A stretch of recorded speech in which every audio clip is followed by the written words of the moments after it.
Shalom, selamat pagi Bapak Ibu Saudara yang dikasihi Tuhan.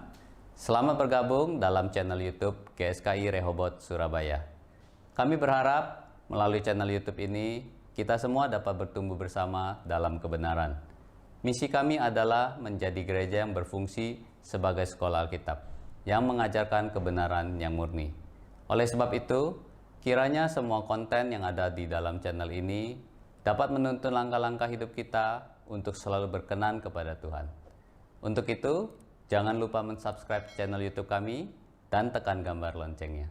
Soli Deo Gloria, segala kemuliaan hanya bagi Allah. Selamat beribadah, Tuhan Yesus memberkati. Shalom jemaat Tuhan, saya mengajak pagi hari ini mari bersama-sama kita tunduk kepala sejenak, kita bersatu dalam doa. Kami sangat bersyukur Tuhan buat hari ini kami boleh ada sebagaimana kami ada, semua karena kemurahan-Mu dalam hidup kami ya Tuhan. Dan biarlah pagi hari ini Tuhan lewat ibadah online ini kami boleh memberikan yang terbaik bagi Engkau ya Tuhan. Tolong kuduskan hati kami, kuduskan pikiran kami yang masih kurang berkenan di hadapan-Mu. Segala tindakan yang masih meleset dari kehendak-Mu Tuhan, kami memohon ampuni kami Tuhan. Terima kasih. Kami mulaikan ibadah kami ini. Dalam nama Tuhan Yesus kami berdoa. Haleluya. Amin. Seperti rusa merindukan sungai-Mu Tuhan. Seperti rusa merindukan sungai yang mengalir, demikianlah jiwaku merindukan Engkau. Oh, Tuhan Rajaku, padamu sangat haus jiwaku. Bila ku boleh datang memandangmu Tuhan. Seperti rusa merindukan, seperti rusa merindukan sungai yang mengalir, demikianlah jiwaku merindukan Engkau. Oh, Tuhan Rajaku, padamu sangat haus jiwaku. Bila ku boleh datang memandangmu Tuhan. Sekalipun dagingku dan hatiku habis lenyap,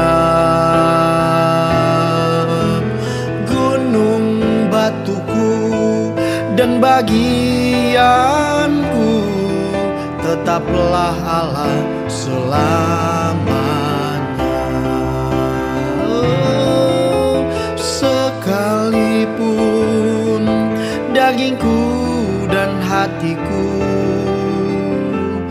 habis lenyap, gunung batuku dan bagianku tetaplah Allah selamanya. Seperti rusa merindukan, seperti rusa merindukan sungai yang mengalir, demikianlah jiwaku merindukan Engkau.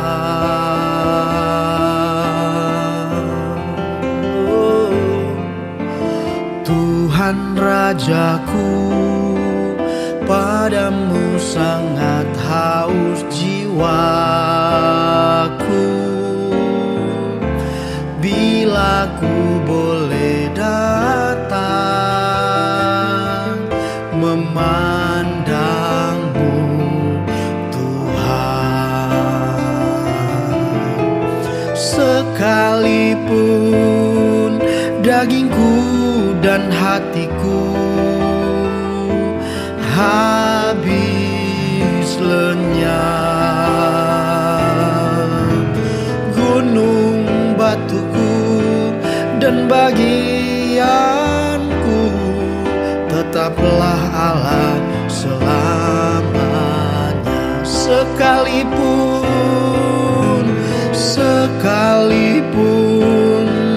dagingku dan hatiku habis lenyap, gunung batuku dan bagianku tetaplah Allah selamat. Dengan segenap hati sekalipun, sekalipun dagingku dan hatiku habis lenyap, gunung batuku dan bagianku tetaplah Allah selamanya. Tetaplah Allah, tetaplah Allah selama, tetaplah Allah, tetaplah Allah selamanya. Oh, oh, ya Tuhan, oh haleluya. Terima kasih Yesus Tuhan, haleluya. Kami bersyukur di hadapan-Mu, kami bawa hati kami, oh, rindu kami, oh, haus kami akan Engkau Tuhan, haleluya.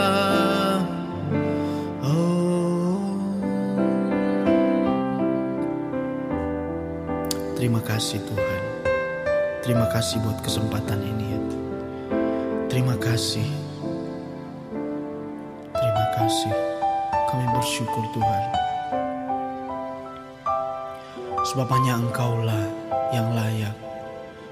Haleluya. Mari bersama angkat pujian ini. Bapa kami yang di surga, Bapa kami yang di surga, betapa Engkau mulia. Datanglah kerajaan-Mu, jadilah kehendak-Mu di bumi seperti di surga. Kami anak-Mu di sini, di hadirat-Mu yang suci. Diri-Mu kami hormati, di dalam ketulusan dengan segenap hati. Sebab hanya Engkaulah yang empunya kuasa kerajaan, kemuliaan, biar biar semua yang hidup yang telah kau ciptakan mengagungkan, memuliakan namamu. Bapa kami yang di surga, Bapa kami yang di surga, betapa Engkau mulia. Datanglah kerajaanmu, jadilah kehendak-Mu di bumi seperti di surga. Kami anak-Mu di sini, di hadirat-Mu yang suci. Diri-Mu kami hormati di dalam ketulusan dengan segenap hati, sebab hanya Engkaulah yang empunya kuasa kerajaan, kemuliaan. Biar semua yang hidup yang telah Kau ciptakan mengagungkan, memuliakan, sebab hanya Engkaulah yang empunya kuasa kerajaan, kemuliaan. Biar semua yang hidup yang telah Kau ciptakan mengagungkan, memuliakan. Oh, sebab hanya Engkaulah yang empunya kuasa kerajaan, kemuliaan.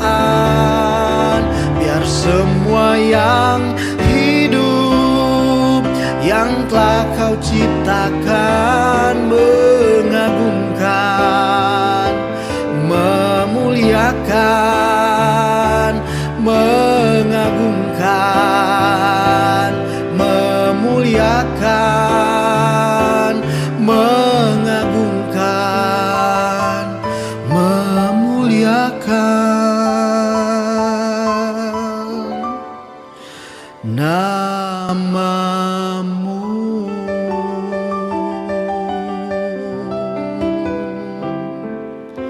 Oh.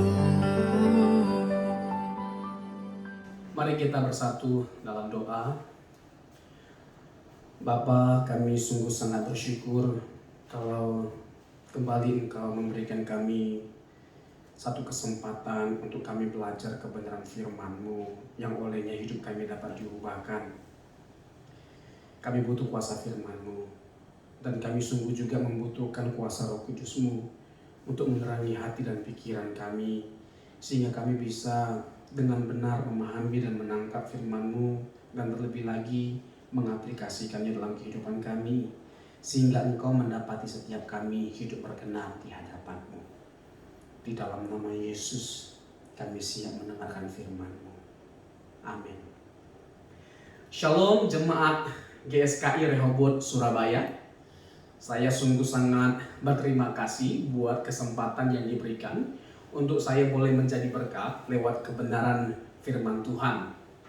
Dan dalam kesempatan ini saya akan menyampaikan sesuatu yang sangat sederhana, tetapi perlu perhatian khusus dari kita semua, yaitu terkait dengan what does it mean to be a true Christian. Apa artinya menjadi seorang Kristen yang sejati?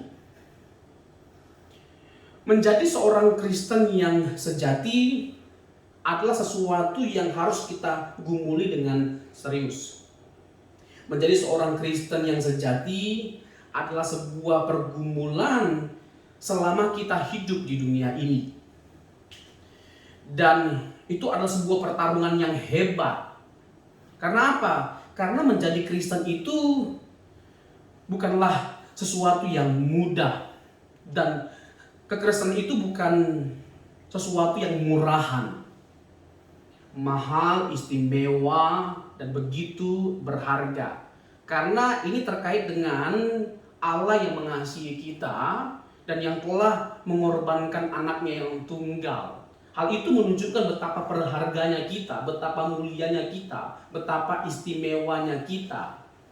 Untuk itu menjadi Kristen harus kita pandang sebagai sesuatu yang sangat istimewa. Jadi kita sungguh sangat bersyukur ketika kita bisa atau memilih menjadi Kristen. Harus bangga kita berkesempatan untuk menjadi pengikut Yesus. Nah, seperti apa kehidupan kekristenan yang kita jalani sangatlah ditentukan bagaimana kita memaknai kekristenan. Kita memandang kekristenan itu berharga atau tidaknya, atau bagaimana kualitas kehidupan kita as a Christian. Itu bergantung pada bagaimana kita memahami kekristenan itu, bagaimana kita memaknainya, dan apakah kita dengan serius mengenal dan menggali kebenaran firman-Nya. Tidak ada cara terbaik untuk kita bisa mengenal apa itu kekristenan selain kita menggali atau belajar kebenaran secara serius.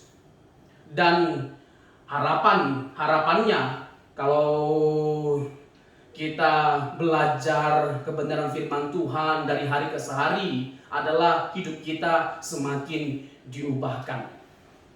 Dan firman Tuhan sangat berkuasa untuk mengubahkan dan memerdekakan setiap kita. If you know the truth will set up you free. Jika kamu mengenal kebenaran, maka kebenaran itu akan memerdekakanmu. Jadi sekali lagi, seperti apa kehidupan kekristenan yang kita jalani sangatlah ditentukan bagaimana kita memaknai kekristenan. Kita harus menaruh perhatian khusus terhadap hal ini. Dan kita harus memandang hal ini sebagai sesuatu yang menarik serta menantang. Salah besar kita memilih untuk menjadi Kristen kalau kita mau enak-enaknya saja. Salah besar kita memandang kekristenan kalau kita berharap jadi Kristen semuanya menjadi aman. Karena faktanya bahkan dari sejak kekristenan itu muncul, justru dengan orang memilih menjadi Kristen, hidupnya jadi sukar. Hidupnya sulit. Diperhadapkan dengan begitu banyak sekali tantangan, godaan, pencobaan, bahkan penderitaan. Tetapi Alkitab dengan jelas memberitahukan hal itu. Filipi 1 ayat 29, kamu dipanggil bukan hanya untuk percaya, melainkan juga menderita. Yesus menegaskan, kamu akan menderita karena namaku. Jadi salah besar kalau kita mengharapkan jadi Kristen hidup kita langsung aman sentosa atau tanpa masalah. Dan itu sebuah harapan palsu. Dan jangan pernah kita mengharapkan satu kehidupan yang seperti itu. Karena kehidupan yang seperti itu tidak akan kita dapatkan selama kita hidup di dunia ini. Satu-satunya tempat di mana tidak ada penderitaan, tidak ada persoalan, dan kita betul-betul aman dan damai sejahtera, tidak ada duka cita, tidak ada masalah, tidak ada penderitaan, tidak ada air mata, tidak ada sakit penyakit, itu hanya surga. Dan itulah tujuan dari kedatangan Tuhan Yesus. Dia mengorbankan nyawanya. Agar apa? Agar kita bisa masuk ke tempat di mana dia berada. Yohanes pasal yang ke-14. Jadi betapa pentingnya sebagai orang Kristen selama kita hidup di dunia ini, kita mempersiapkan diri dan kita melakukan satu usaha yang terbaik untuk kita bisa meresponi panggilan Tuhan, meresponi anugerah yang Tuhan sudah berikan bagi setiap kita. Betapa dahsyat kasih Tuhan, cinta Tuhan, sampai dia mempertaruhkan anaknya yang tunggal bagi setiap kita dan memberikan anugerah keselamatan. Namun bukan berarti semuanya menjadi selesai hanya karena Yesus sudah mengorbankan dirinya. Ingat, kita punya tanggung jawab. Kita diampuni supaya kita bisa memperbaiki diri. Kita ditebus supaya kita hidup kudus. Betapa kita menyia-nyiakan anugerah keselamatan yang Tuhan berikan bagi setiap kita kalau kita tidak menjalani kehidupan kekristenan kita seperti yang diinginkan oleh Tuhan Yesus. Nah, hari ini kita akan belajar. Kita akan mencoba untuk membedah kebenaran firman Tuhan. Apa kata firman Tuhan terkait dengan kehidupan kekristenan sebagai seorang Kristen yang sejati. Nah, kita akan membahas beberapa hal seperti apa itu kekristenan, mengapa kita memilih Kristen, lalu fokus atau konsekuensi menjadi Kristen. Fokus atau konsekuensi menjadi Kristen. Jangan pernah berpikir menjadi Kristen itu tanpa konsekuensi. Dan salah kita kalau kita memilih menjadi Kristen tanpa menginginkan konsekuensi. Konsekuensi ketika memilih menjadi Kristen itu bukan berat, tapi sangat berat. Tidak ada konsekuensi yang jauh lebih berat selama kita hidup di dunia ini selain kita menjadi Kristen. Nah, apa konsekuensinya? Harus kita pelajari terlebih dahulu. Dan bukan hanya sekedar itu, kita berkomitmen untuk memenuhinya. Itulah cara terbaik untuk menunjukkan betapa kita serius menjadi Kristen, serius mengasihi Tuhan Yesus. Nah, apa itu kekristenan? Sederhananya, Christianity is not religion, but the way of life. Christianity is not religion, but the way of life. Sedikit saya memberikan penjelasan terkait dengan kalimat ini. Agama adalah usaha yang dibuat oleh manusia untuk mencapai Allah, menyapa Allah. Tapi dalam kekristenan, rumusan itu tidaklah tepat. Karena apa? Karena yang benar itu adalah Allah yang berinisiatif untuk mencari kita. Sejak manusia jatuh dalam dosa, Allah yang berinisiatif untuk mencari atau menemukan manusia. Jadi keselamatan itu terkait dengan usaha Allah untuk menyelamatkan umat manusia. Usaha Allah untuk mengembalikan manusia kepada rancangan Tuhan yang semula. Bukan usaha manusia untuk mencari Allah. Karena sekalipun begitu besar atau seberapa besar pun usaha kita untuk mencari atau menemukan Allah, kita akan tetap gagal kalau Allah tidak menyingkapkan dirinya, tidak menyatakan dirinya, tidak berkenan untuk menyatakan dirinya bagi setiap kita. Jadi bisa mengenal Tuhan dengan baik dan benar dan dekat dengan Tuhan itu bukan berbicara tentang usaha kita, tapi usaha Tuhan. Dan dalam konteks kekristenan, kita hanya mengenal Allah sejauh mana Allah menyatakan pengenalan itu bagi setiap kita. Nah, mari kita persoalkan lebih lanjut terkait dengan prinsip kehidupan Kristiani. Sekali lagi, Christianity is not religion but the way of life. Hidupnya siapa? Hidupnya Tuhan Yesus. Cara hidupnya siapa? Cara hidupnya Tuhan Yesus. Disitulah letak berharganya kekristenan kita. Disitulah letak dari istimewanya kekristenan itu, mahalnya kekristenan itu, yaitu apakah kita menjalani kehidupan seperti yang dijalani oleh Tuhan Yesus. Apakah kita menjalani kehidupan seperti yang dijalani oleh Tuhan Yesus. Jadi mahal atau tidaknya kehidupan kekristenan kita bergantung pada apakah kita menjalani kehidupan seperti yang diperagakan oleh Tuhan Yesus 2000 tahun yang lalu. Sulit. Bukan sulit lagi, mustahil. Tetapi Alkitab menegaskan mustahil bagi manusia tapi tidak mustahil bagi Allah. Konteksnya bukan harta duniawi. Konteksnya bukan hal-hal yang bersifat jasmani atau lahiriah, tapi spiritual. Yaitu terkait dengan karakter, apakah kita mampu memenuhi apa yang menjadi kehendak Tuhan dalam hidup kita. Tuhan yang menjamin bahwa kita mampu. Karena apa? Karena Dia pasti memberikan kekuatan bagi setiap kita. Tidak mungkin Dia memerintahkan sesuatu yang kita tidak bisa lakukan. Tidak mungkin. Allah tidak mungkin tanpa pertimbangan. Allah tidak mungkin tanpa perhitungan. Kalau Dia memerintahkan sesuatu, itu artinya kita bisa memenuhinya. Dia meminta kita untuk hidup seperti Dia. Dia berikan Injilnya. supaya Injil itu menjadi pedoman bagi setiap kita dalam kita menjalani kehidupan kita. Seperti apa kehendaknya? Temukan itu dalam Injilnya. Dia berikan Injil. Semakin sering kita baca firman Tuhan, semakin pikiran kita, perkataan kita, hidup kita, karakter kita diwarnai oleh firman Tuhan. Nah, apa yang mewarnai hidup kita? Tergantung kita digerakkan oleh apa. Nah, kalau hidup kita digerakkan atau dikendalikan oleh Injil, maka seluruh kehidupan kita hanya akan menyaksikan Injil. Berikan waktu setiap hari untuk kita terus dengan serius menggali kebenaran firman-Nya. Lalu Roh Kudusnya diberikan untuk apa? Untuk memampukan setiap kita menghidupi seluruh kehendak-Nya.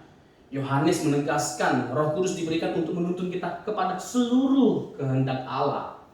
Dengan usaha kita nggak mampu. Makanya Tuhan tidak meninggalkan kita sebagai yatim piatu. Effortless, suatu usaha yang sia-sia menjadi berkenan di hadapan Tuhan tanpa Roh-Nya. Gak bisa. Dan bukti bahwa kita ini memberi diri dipimpin oleh Roh adalah dengan kita menghasilkan buah Roh. Galatia 5 ayat 22 dan 23. Sulit sekali memang kekristenan itu. Sulit sekali hidup tanpa keinginan daging. Karena apa? Karena kita masih bertubuh daging. Itulah yang membuat kita sulit hidup tanpa keinginan daging. Yang saya maksud di sini itu bukan soal menikmati makanan atau menikmati sesuatu yang bisa menyenangkan hati kita, tetapi perbuatan-perbuatan daging atau segala sesuatu yang tidak menyenangkan Allah, tidak berkenan di hadapan Allah. Sulit menaklukkan itu semua. Tapi itulah konsekuensinya menjadi Kristen dan harga yang harus kita bayar. Tidak mau membayarnya, salah alamat jadi Kristen. Ayo ting-ting jadinya. Kemana. Jadi salah arah kita. Kekristenan bukan menjadi pilihan bagi orang yang tidak mau membayar harga. Jadi konsekuensi dengan menjadi Kristen adalah menjalani kehidupan seperti yang dijalani oleh Tuhan Yesus. Itulah esensi dari kita menjadi Kristen, yaitu menjadi seperti Yesus. Christianity, menjadi seperti Yesus, how to be like Christ. Itu artinya menjadi Kristen. Nah, Alkitab berulang kali menegaskan bahwa kita harus mengikuti jejak hidupnya. Matius 5 ayat 48. You must be perfect like my Father is perfect in the heaven. Harus menjadi sempurna seperti Bapa. Harus menjadi sempurna seperti Bapa. Tetapi kan kita nggak pernah melihat kehidupan Bapa. Yang kita lihat itu adalah kehidupan Tuhan Yesus. Nah, Tuhan Yesus adalah perwakilan dari Bapa. Jadi menjadi seperti Bapa itu sama dengan menjadi seperti Tuhan Yesus. Karena kehidupan Tuhan Yesus yang terlihat. Dan Tuhan Yesus adalah pribadi yang tepat dalam hal menampilkan karakter Bapa atau Allah. Nah, seperti apa kehidupan yang Tuhan Yesus jalani selama dia di bumi? Seperti itulah kehidupan yang seharusnya kita jalani. Jadi Alkitab berulang kali menegaskan bahwa kita harus mengikuti jejak hidupnya. Oh, nggak mungkin Pak, nggak mungkin kita bisa menjalani kehidupan seperti yang dijalani oleh Tuhan Yesus. Tuh, Alkitab yang ngomong, Tuhan yang memerintahkan. Kok kita menolak kebenaran firman Tuhan? Dan Tuhan sekali lagi tidak mungkin memerintahkan sesuatu yang kita tidak mampu lakukan. Yang kedua, tidak bisa tidak menjadikan Yesus sebagai teladan kita, role model kita. Karena tidak ada manusia seperti Tuhan Yesus karakternya. Sempurna. You must be perfect. Kamu harus menjadi sempurna. In everything. Oh, masa bisa gak kita Pak? Alkitab tidak pernah mengajarkan kita kompromi. Kompromi terhadap kesalahan sekecil apapun atau dosa sekecil apapun. Tidak pernah. Untuk itu kita jangan kompromi. Kesempurnaan adalah harga mutlak bagi setiap kita yang memilih Tuhan Yesus. Karena Alkitab tidak pernah mengkompromikan satu kesalahan sekecil apapun. Maka tidak ada kesalahan apapun yang boleh kita kompromikan sekecil apapun. 1 Petrus 1 ayat 16 dan 17. Kuduslah kamu sebab aku kudus. Dan kita harus ingat kita menumpang di dunia ini. Kita adalah orang-orang yang menumpang di dunia ini. Ya, kita harus belajar untuk merenungkan hal ini. Kita harus belajar untuk menggumuli hal ini, menghayati kebenaran ini, bahwa kita adalah seorang yang sedang menumpang di dunia ini. Sama seperti orang yang pergi ke kampung singgah di sebuah rumah, dia hanya menumpang, dan karena dia hanya menumpang sementara. Nah, sama dengan kita konteksnya sebagai orang Kristen, kita harus memandang dunia ini adalah tempat sementara dan kita hanya menumpang di dunia ini. Tempat kita yang sesungguhnya adalah di surga. Nah, selama kita di dunia ini kita menumpang, perhatikan hidup kita. Sebelum kita pulang ke tempat kita yang sesungguhnya, kerajaan Tuhan yang mulia. Matius 6 ayat 33. Pada umumnya orang Kristen pasti hafal ayat ini. Kenapa? Karena diperhatikan segala sesuatu akan ditambahkan bagimu.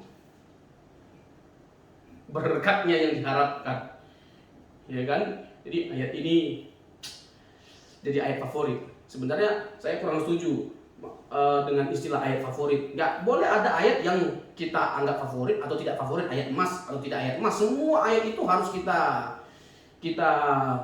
baca, kita sukai, kita favoritkan, dan kita hidupi. Bahkan ayat-ayat yang dengan keras mengingatkan kita, itu kebenaran firman Tuhan yang diberikan untuk kebaikan kita. Cari dahulu kerajaan Allah dan kebenarannya. Hidup kita harus berfokus kepada kerajaan Tuhan dan kebenarannya. Masalah berkat. Aduh, Tuhan kita maha kuasa. Dan dia mengasihi kita dengan sempurna. Anaknya saja dia berikan, dia pertaruhkan. Masa ada sesuatu yang lain yang tidak dia berikan bagi kita? Anaknya saja, satu pemberian yang tidak ternilai harganya, dia berikan, dia pertaruhkan. Tidak ada yang dia sisakan. Jadi dengan dia memberikan anaknya yang tunggal, itu adalah bukti bahwa tidak ada yang disisakan oleh Allah bagi setiap kita. Dan pemberian anaknya yang tunggal bagi setiap kita adalah bukti dari kasih Allah yang sempurna atas setiap kita. Nah, apalagi yang kita perlu persoalkan? Apalagi yang lebih berharga daripada Tuhan Yesus?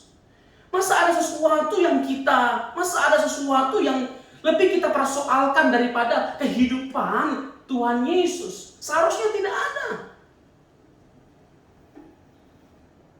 Kekayaan, kemakmuran, kesejahteraan hidup. Kalau memang Allah berkenan untuk memberikan semuanya itu, puji Tuhan. Kalaupun tidak jadi masalah.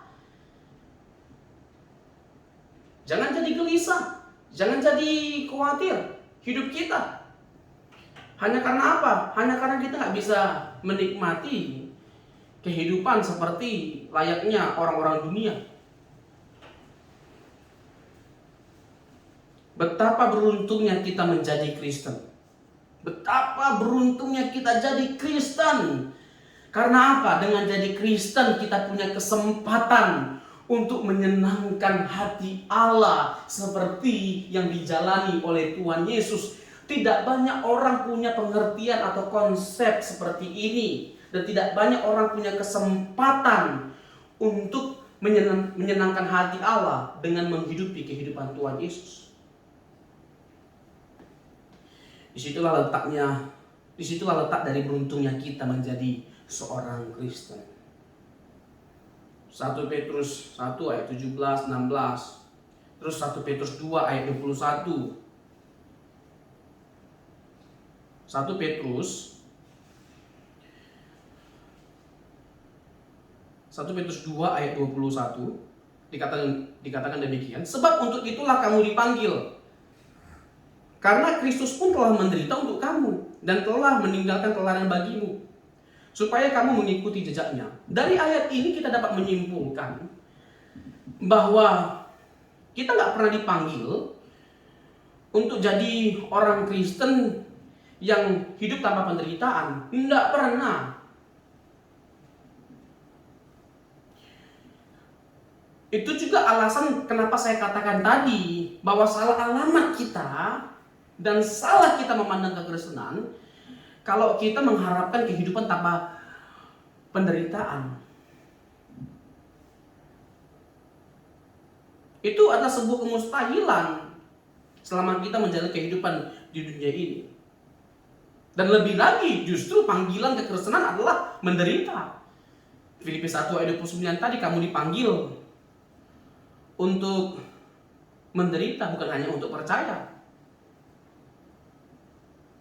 Ibrani juga menegaskan bahwa dia akan, karena dia juga adalah pribadi yang menjalani kehidupan seperti yang kita jalani, dia menderita, maka dia bisa menolong kita dalam penderitaan kita.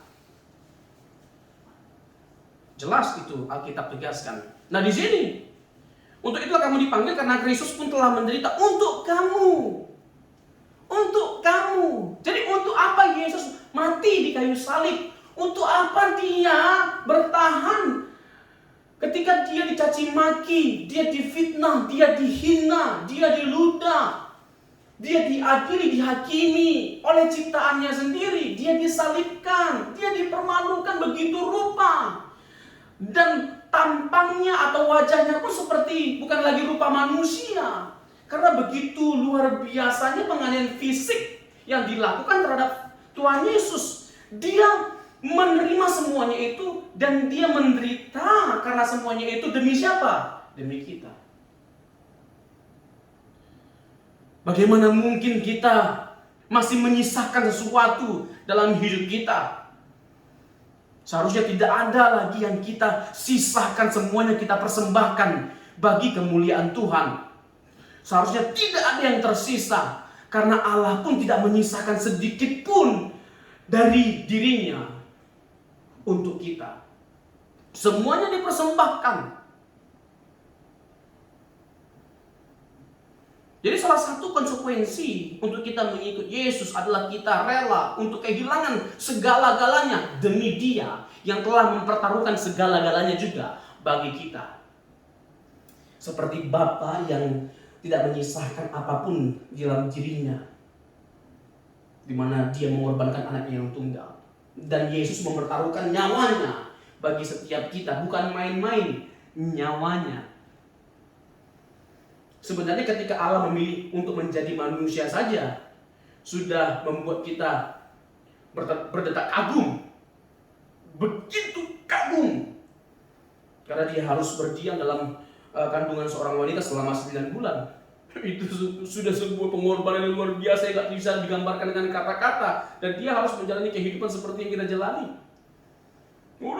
Sebagai seorang manusia, hanya tanpa dosa. Apalagi sampai pada titik dia mengorbankan dirinya dengan dia rela menderita. Itu sih nggak ada kata-kata yang bisa kita gambarkan, ya, ucapkan untuk menggambarkan betapa luar biasanya kasih Tuhan bagi setiap kita. Jadi kita harus rela kehilangan segala-galanya demi Dia. Seperti halnya Yesus yang telah mempertaruhkan segala-galanya bagi kita, bahkan nyawanya. Begitu pula dengan kita, seharusnya tidak ada yang kita sisakan. Itu terlalu realistis, Pak. Kalau gitu, kita nggak bisa bersenang-senang dong, nggak bisa jadi kaya dong. Kalau begitu sih berat kali jadi Kristen. Memang jadi Kristen itu berat. Jadi Kristen itu berat.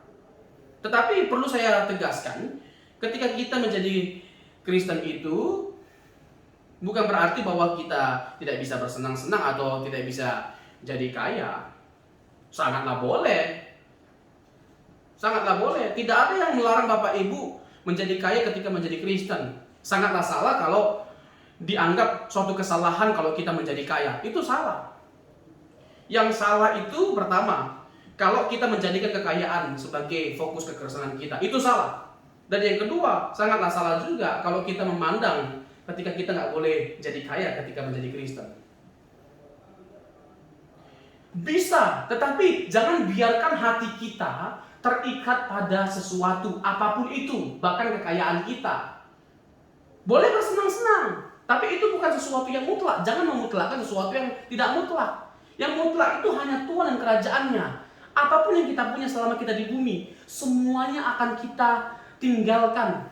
Nah, kalau kita menyadari bahwa semuanya akan kita tinggalkan, apa yang perlu kita pertahankan? Tidak ada. Untuk itu semuanya kita berikan, kita persembahkan kepada Allah tanpa ada sesuatu apapun yang kita sisahkan. Artinya hati kita tidak terikat pada apapun. Lagi-lagi itu sebuah perjuangan yang tidak mudah.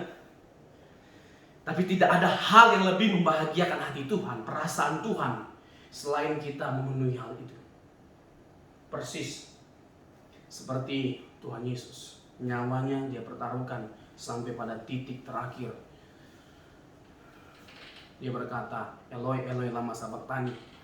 Dia tetap mengasihi Bapa walaupun Bapa memalingkan wajahnya darinya. Demi apa? Demi keselamatan kita. Demi apa? Demi kita terhindar dari neraka. Tapi lebih dari itu, agar kita apa? Bisa dikembalikan kepada rancangannya yang semula. Yaitu satu kehidupan yang berkenan di hadapan Tuhan. Yaitu kehidupan yang dijalani oleh Tuhan Yesus. Inilah alasan mengapa kita memilih menjadi Kristen. Dan betapa kuatnya kita. Betapa kuatnya iman kita, keyakinan kita, kepercayaan kita, kekristenan kita. Tanpa ada sesuatu apapun yang menggoyahkan kita. Ketika kita menghidupi semua kebenaran ini. Dahsyat kekristenan kita, hebat kekristenan kita. Sesuatu yang remeh-temeh tidak mungkin bisa dengan mudahnya menggoyahkan kita, menghancurkan iman kita. Sukacita kita tidak akan gampang mudah hilang hanya keadaan situasi yang menggoncangkan kita. Tidak akan mungkin. Dunia boleh bergoncang, tapi damai sejahtera, sukacita tetap melekat pada diri kita. Because what? Because the joy of the Lord is our strength. Sukacita dalam Tuhan adalah kekuatan setiap kita. Biarlah kebenaran firman Tuhan ini memberkati setiap kita. Dan kita sungguh-sungguh berkomitmen untuk hidup berkenan di hadapan Tuhan. Berjuanglah menjadi seorang Kristen yang sejati.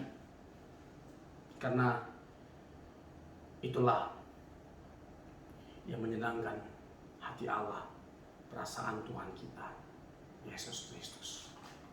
Mari kita bersatu dalam doa.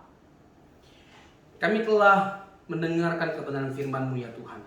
Dan biarlah kiranya Tuhan yang selalu memberikan kami kekuatan hikmat dalam kami mencerna firman-Mu, memahaminya, mengaplikasikannya, sehingga benar Tuhan mendapati setiap kami hanya berfokus kepadamu dan terus berjuang untuk hidup seperti-Mu ya Tuhan. Tolong kami. Di dalam nama Yesus kami bersyukur dan berdoa. Amin. Mari kita tundukkan kepala. Saya percaya pagi ini kita telah diberkati oleh kebenaran firman Tuhan yang telah kita dengar. Sebelum kita berpisah satu dengan lain, saya mengajak Bapak Ibu kita bangkit berdiri. Mari kita angkat tangan kita.